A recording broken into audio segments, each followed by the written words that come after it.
मध्य प्रदेश विधानसभा चुनाव में महज 1 महीने का वक्त रह गया है। इससे पहले team India daily Madhya Pradesh के अलग अलग जिलों में पहुंचकर चुनावी चौपाल कर रही है, चाय पे चर्चा कर रही है। इस वक्त हम इंदौर के विधानसभा 2 नंबर पे पहुंचे हैं और यहां से रमेश मेंदोला को बीजेपी ने फिर से टिकट दिया है। कुछ लोग हमारे साथ हैं, उनसे बात करते हैं। भाई साहब, नाम बताइए आपका। मेरा नाम है सर पंडित संजीव चौरसिया। संजीव जी, रमेश मेंदोला को यहाँ पे टिकट दिया गया, फिर से जनता ने भी भरोसा किया, सरकार ने भी किया। क्या उम्मीद लग रही है इंदौर में कितना विकास हुआ है और टिकट देने का मकसद क्या उन्होंने पिछले जो काम करवाए इसीलिए दिया गया है? भैया, श्री रमेश जी मेंदोला 3 बार के विधायक हैं, इसके पहले पार्षद भी रहे हैं और 2 नंबर विधानसभा ऐसी विधानसभा है, इसको पहले भैया मिल क्षेत्र बोलते थे। क्या बोलते थे? मिल क्षेत्र। यहाँ मिलें थी और यहाँ पर रात को भैया रिक्शा, टेम्पो, कुछ भी साधन नहीं थे। और ये जितना भी विकास दिख रहा है आपको भैया, मतलब हमारे 2 नंबर विधानसभा में मॉल है और ये मेट्रो आ गई है भैया। जितना भी विकास हुआ है श्री रमेश जी मेंदोला, कैलाश जी विजयवर्गीय ने कराया। रमेश जी मेंदोला 3 बार के विधायक हैं, उन्होंने बहुत अच्छा विकास कराया है। और एक आम नागरिक से भी आप पूछ लो, किसी से भी, किसी संगठन से, किसी भी व्यापारी से, तो विकास जितना उन्होंने करा है। और भैया उनको दादा दयालु बोलते हैं। हमारे मुख्यमंत्री जी आए थे, उन्होंने भी दादा दयालु बोले और मैं उनको सांवरिया सेठ बोलता हूँ। क्या बोलता हूँ? सांवरिया सेठ। और गरीबों के मसीहा भैया, तो उनका दरबार में जाइए, देखिए भैया आप। ठीक है, कुछ यंगस्टर्स भी हमारे साथ हैं। आपका नाम बताइए। मेरा नाम जतिन सोलंकी है। जतिन जी, युवा हैं आप। राज्य में बेरोजगारों की संख्या लगातार बढ़ती जा रही है, महिला असुरक्षित महसूस कर रही है। उज्जैन में आपने देखा होगा, एक बच्ची के साथ ऐसी घटना हुई। आपको लगता है कि राज्य में हालात उतने अच्छे नहीं है? हालात तो उतने अच्छे नहीं है, लेकिन सरकार जो हमारी है, जो कि बीजेपी सरकार है, शिवराज सिंह चौहान की सरकार है, जो कि हमारे नरोत्तम मिश्रा जी है, उन्होंने अभी आजकल ऐसा करा है कि जो भी ऐसे मतलब गंदे काम करता है और ये भी उनका घर तोड़ दिया जाता है। तो मुझे सबसे अच्छा लगा और ये काम चल भी रहा है। जैसे कि अभी महाकाल उज्जैन में किसी ने भी उन पे थूकने की करा थी कोशिश, तो उनके सारे के बुलडोजर चला के उनके घर तोड़े गए। तो मुझे ये लगता है कि अगर वो थोड़े दिन बाद ऐसे करते करते ये सारी जो भी गलत काम हो रहे हैं खत्म हो जाएंगे। तो मुझे ये बहुत अच्छा लगा कि ये घर तोड़ने का, क्योंकि डायरेक्टली इंडिया में ऐसा है कि कल्चर है कि डायरेक्ट हम किसी को फांसी पे लगा नहीं सकते हैं, वो बहुत गलत दिखता है। तो ये घर तोड़ के बहुत अच्छा करते हैं और इससे अच्छा इफेक्ट पड़ता है और इससे ज्यादा कोई भी गंदे काम करने का सोचता नहीं है। लेकिन बहुत सारे लोग कहते हैं कि कानूनन तो हमारे पास जो हमारी जमीन है वो तो तब तो नहीं तोड़ी गई जब हमने अतिक्रमण किया, जब हमने ऐसा कृत्य किया तब तोड़ी जा रही है। गलत है या सही है? मतलब आप इसको कैसे देख रहे हैं? देखो, अतिक्रमण क्या है कि हम हटा सकते हैं, लेकिन ये अगर ऐसे जो ये जो दुष्कर्म है और ये सब करते हैं, इसका कोई मतलब इसको अपन कुछ कर नहीं सकते, इसको ऐसे ही खत्म किया जाएगा। और अगर डायरेक्टली मारेंगे तो इसमें क्या खौफ फैल जाएगा सरकार, तो फिर वोट वगैरह इन सब में दिक्कत आएगी। तो सबसे अच्छा है ये घर तोड़ देते हैं, तो वो मतलब ना घर से निकल जाते हैं, उनके पास घर नहीं रह जाता है, तो इधर उधर भागते हैं। तो उससे सबसे अच्छा हुआ है। मतलब युवाओं के लिए सरकार ने क्या कुछ किया है भाई साहब? इंदौर में ना सिर्फ मालवा के लोग आते हैं बल्कि पूरे प्रदेश के लोग आते हैं पढ़ने। अभी भी बहुत सारी वैकेंसी जो नहीं निकल रही है, निकली है पटवारी तो उनको नियुक्ति नहीं दी गई है। इसका कारण आपको क्या लग रहा है? सरकार की इच्छा नहीं है लोगों को नियुक्ति देने की? देखिए, इसमें रोजगार देना नहीं देना वो गवर्नमेंट के हाथ में इतना नहीं होता है। उनके पास भी एक लिमिट होती है कि वो कितने लोगों को ही रोजगार दे पाएगी। अब बाहर से जनता आ रही है तो आप उनको, जब यहाँ पे इतनी सीट अवेलेबल है, तो रोजगार कैसे दोगे? और बची मध्य प्रदेश के विकास और शिवराज जी की सरकार की, इन्होंने काम काफी अच्छे किए, नो डाउट। बट इन्होंने 2018 में जो किया वो बहुत गलत किया है। क्या किया इन्होंने जो सरकार गिराई 2020 में गिराई? 18, हाँ, वो जो भी 18-20 जो भी हो, 18 में नहीं, सरकार चल के 2020 में जो सरकार गिरी थी वो बहुत गलत हुआ। इनका रिजल्ट इनको आगे दिखने वाला है। अच्छा, तो आपको क्या लग रहा है इस बार? कांग्रेस या 100% कांग्रेस, आई एम श्योर। क्या कारण है कि कांग्रेस इस बार? बहुत सारे रीजन, क्योंकि कमलनाथ जो काफी विजनरी लीडर है, ठीक है। और इसके अलावा यदि अपन जाए शिवराज जी पे, भैया देखा ना थोड़ा सा, है ना, इसमें ये जो आपने क्या बोलते हैं लाडली बहन योजना चलाई है, ये आप क्यों चलाई है भाई? इतना आप प्रदेश पे बर्डन डाल रहे हो, ये किस पे जा रहा है? इनडायरेक्ट आम आदमी की महंगाई बढ़ रही है ना। और यदि आप लोगों को ऐसे मुफ्त की रेवड़ी बांटोगे तो पैसा कब कमाने का सोचेगा? लेकिन कांग्रेस भी तो कह रही है कि हम भी तो सत्ता में आए तो 1500 रुपए देंगे। खत्म नहीं हुआ, मैं आपसे बात कर रहा हूँ, मैं आपको देख के आया हूँ, ठीक है। आप देखिए, बात कांग्रेस की नहीं है, मैंने मेरी लाइफ में कभी भी किसी एक पार्टी को वोट नहीं किया, अलग अलग पार्टी को हमेशा वोट किया है। ठीक है, तो वो अपन पार्टी वाइज बात नहीं कर रहे हैं, आप लॉजिकल बात कर रहे हैं। आप सोचिए ना, देश में अपने एमपी में कितनी महिलाओं को लाडली बहन योजना के तहत पैसा मिल रहा है, ये पैसा आ कहाँ से रहा है? जनता पे टैक्स बिल्कुल, आप उससे अच्छा है आप अपना इंफ्रास्ट्रक्चर स्ट्रॉन्ग कीजिए, आप इनको ना शिक्षा दीजिए, महिलाओं को स्किल सिखाइए, ताकि ना देश का अपनी इकोनॉमी ग्रो करे। जो हम 5 ट्रिलियन का सपना देख रहे हैं ना, वो ऐसे नहीं बढ़ेगी फ्री रेवड़ी से, वो ऐसे नहीं होगा, वो ऐसे होगा। क्या आप उनको सिखाओ? भाई साहब, आपका नाम बताइए। संजय पांडे। जी, ये कह रहे हैं कि राज्य में बेरोजगारी लगातार बढ़ती जा रही है, कमलनाथ विजनरी नेता हैं और यहाँ पर मुफ्त की रेवड़ियां जो है भाजपा सरकार बांट रही है, इससे जनता की जेब पर बोझ बढ़ेगा।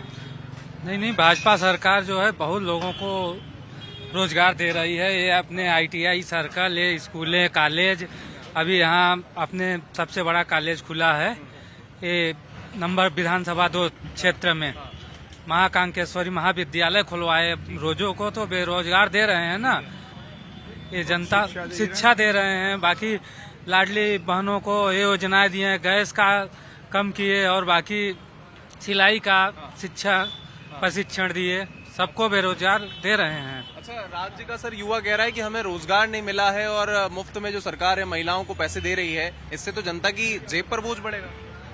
नहीं, ऐसा नहीं है कि रोजगार भी मिल रहा है, बट अगर आप में एबिलिटी है, टैलेंट है तो रोजगार है।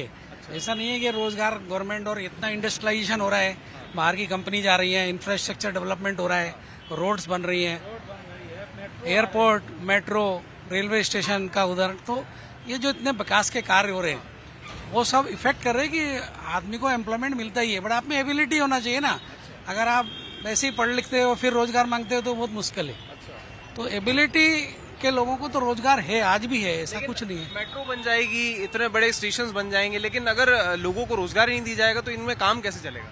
नहीं, रोजगार तो है, मैं आपको वही बोल रहा हूँ, रोजगार है, ऐसा नहीं है रोजगार नहीं है, बट रोजगार अब किसी को लेमैन के रूप में रोजगार मिलेगा, किसी को बड़ी आपकी depend upon the ability you are getting. और चूंकि इंडस्ट्रियलाइजेशन बढ़िया हो रहा है, इंफ्रास्ट्रक्चर डेवलप हो रहा है, तो रोजगार तो मिलेगा ही ना। अगर डेवलप नहीं होगा तो कैसे मिलेगा? इंडस्ट्रियलाइजेशन तो सिर्फ इंदौर के आसपास जैसे पीतमपुरा है उस क्षेत्र में ज्यादा हो रहा है, पूरे मध्य प्रदेश में नहीं हो रहा है ना। और मध्य प्रदेश से मतलब क्या, और इंडिया में भी हो रहा है ना। विजन जो बीजेपी का है वो बहुत अच्छा है, और मैं ऐसा सोचता हूँ कि बीजेपी यहाँ पे जीतेगी। बीजेपी यहाँ पे जीतेगी। भाई साहब, आपका नाम बताइए। मेरा नाम राजू सिंह चौहान। राजू जी, कह रहे हैं कि चौतरफा विकास हो रहा है राज्य में, विकास की गंगा बह रही है, ऐसा लोग कह रहे हैं। आप ईमानदारी से बताइए कि कितना विकास यहाँ पे हुआ है और क्या सच में धरातल पे वो दिख रहा है? नहीं भाई साहब, जैसे अब आप तो पूरे प्रदेश में घूम रहे होंगे, इंडिया में आपका चैनल होगा।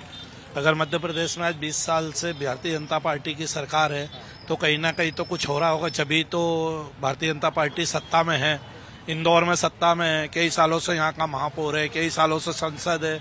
जिस क्षेत्र में आप खड़े 2 नंबर विधानसभा में, यहाँ पहले माननीय कैलाश विजयवर्गीय जीत है, फिर आज रमेश मेंदोला, और लाखों वोटों से जीत रहे। ऐसा नहीं कि चलो 2-4 हजार से जीत रहे, हार जाते तो कहीं ना कहीं जिस क्षेत्र में, जैसे जिस मैं क्षेत्र की बोल सकता हूँ, प्रदेश के तो आपको ज्यादा मालूम होगा, जिस क्षेत्र में विकास हुआ है, यहाँ पर अभी मेट्रो आ गई है, इस क्षेत्र में ही सबसे बड़े हॉस्पिटल है, इस क्षेत्र में ही सबसे अच्छा कॉलेज है, इस क्षेत्र में ही सबसे बड़ी बड़ी होटलें हैं। एक टाइम ये मिल क्षेत्र के हिसाब से जाना जाता था और कांग्रेस का गढ़ था एक टाइम में। आपके सामने जो एक युवा लड़का बात कर रहा था वो कह रहा है कि मुफ्त की रेवड़ियां क्यों बांट रही है सरकार? नहीं, वो सरकार उनका वो अपना उसका विचार थे, उसका विचार में मुफ्त की रेवड़ियां नहीं बांट रहा, ये सरकार का ही पैसा है और ये आम जनता का पैसा है। वो जनता में कभी कोई कमजोर वर्ग को वो पैसा दे रहे हैं तो वो खुद अपने उसमें नहीं भर रहे हैं सत्ता। इसी समय क्यों दे रहे हैं वो, इनका सवाल है। नहीं, पहले से देते आ रहे हैं। आप बताओ ना कितनी स्कीमें पहले से है। आज लाडली बहन की स्कीम आप जरूर बोल रहे हो 6 महीने से, बाकी पहले ही कई स्कीमें स्टूडेंटों को है, स्कूलों में उनको नई, चाहे डेली कॉलेज है, दूसरे स्कूलों में उनको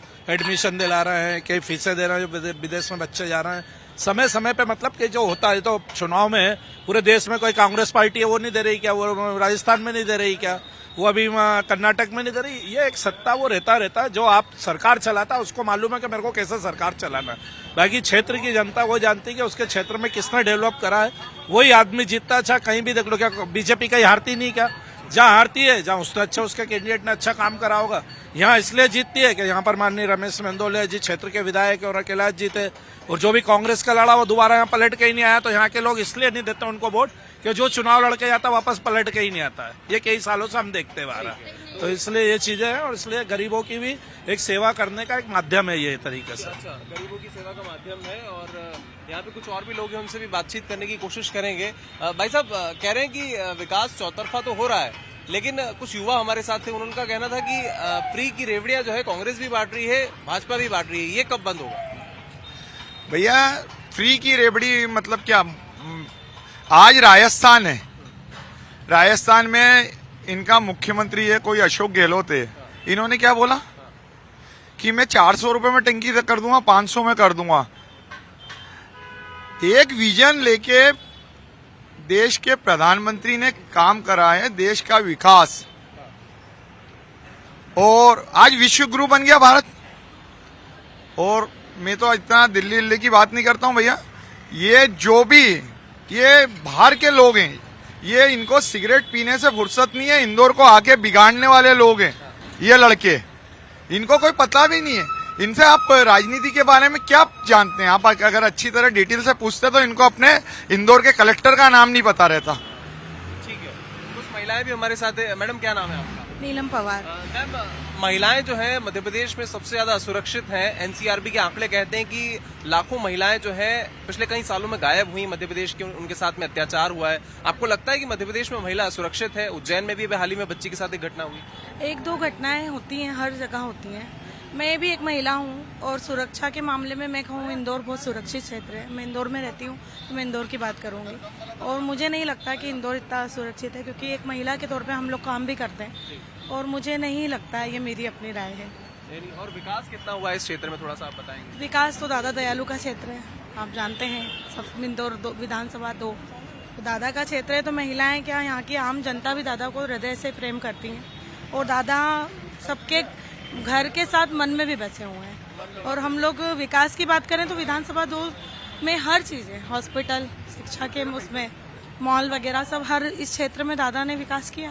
विकास की जो है यहाँ पर बात कही जा रही है। मिलीजुली प्रतिक्रिया है। युवा अगर रोजगार को लेकर नाराज है तो बहुत सारे विकास कार्यों को लेकर लोगों का कहना है कि यहाँ पर काम भी हुए हैं। इंदौर विधानसभा 2 नंबर से हम लोग लोगों के साथ चाय पे चर्चा कर रहे थे। रमेश मेंदोला पर एक बार फिर से भाजपा ने विश्वास जताया है, उनको टिकट दिया है, वो मैदान में है। इससे पहले यहाँ पर कैलाश विजयवर्गीय इंदौर विधानसभा 2 से चुनाव लड़ते थे, लेकिन फिलहाल मिलीजुली प्रतिक्रियाएं आ रही है। लेकिन फिलहाल ये भी कहा जा रहा है कि भारतीय जनता पार्टी इस क्षेत्र में हमेशा से बढ़त के साथ जीतती आई है, और इस बार फिर भाजपा इस क्षेत्र में जीत सकती है। वीडियो जर्नलिस्ट कृपाल सिंह नेगी के साथ Vaibhav Parmar, India daily live, Indore, Madhya प्रदेश।